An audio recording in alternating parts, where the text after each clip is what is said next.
Hello and happy Thursday to my 5A scholars. Today we're going to be talking about possessive nouns. A possessive noun is when you're discussing a person, place, or thing that owns something else. So we've got a few different ways that we can do this. When we're talking about a singular noun, that's going to be when we have only one person, place, or thing that we're talking about is the owner.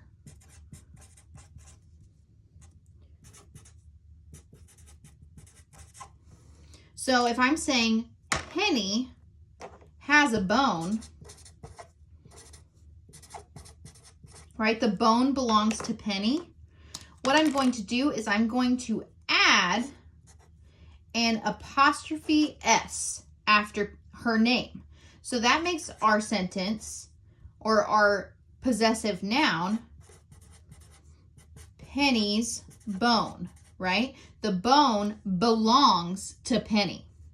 Now, if we have a couple different things, if we have a name that already has this S at the end, all we do to make it possessive is add that apostrophe. So if I'm saying James's house, I'm not going to add apostrophe S when there's already that S there. I just add the apostrophe up in the air, and that says that we're talking about the house that belongs to James.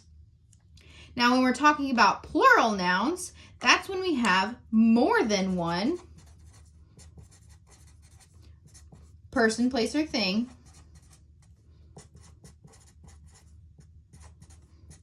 as our owner. So, say that we're talking about the dogs. We're talking about Penny and Lucy. They have a lot of toys. So, the dogs have toys.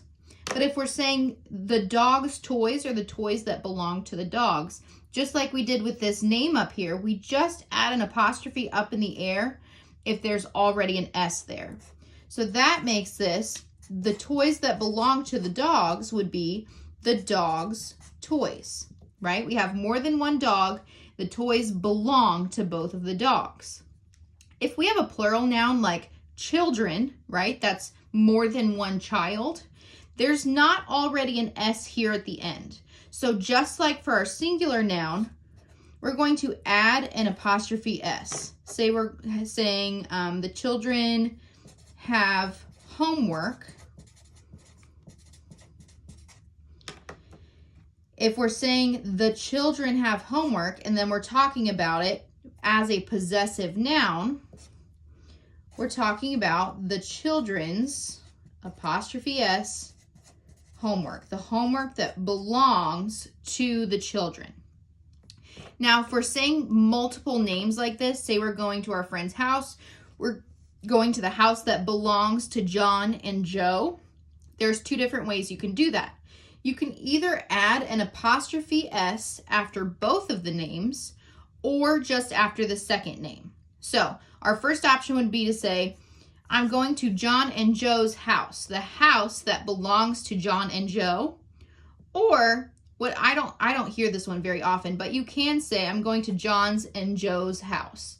I think most people just add this one on the second name because it's a little bit easier and it's not as difficult to say, but you can do either. You can just add the one at the second name or you can add both.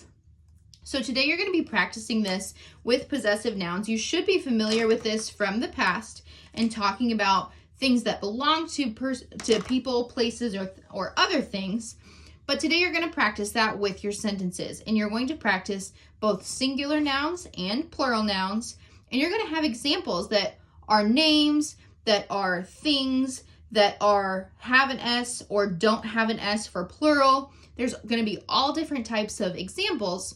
So it's super important that maybe you pause this, keep it in the background, and use it as a reference while you do your assignment today.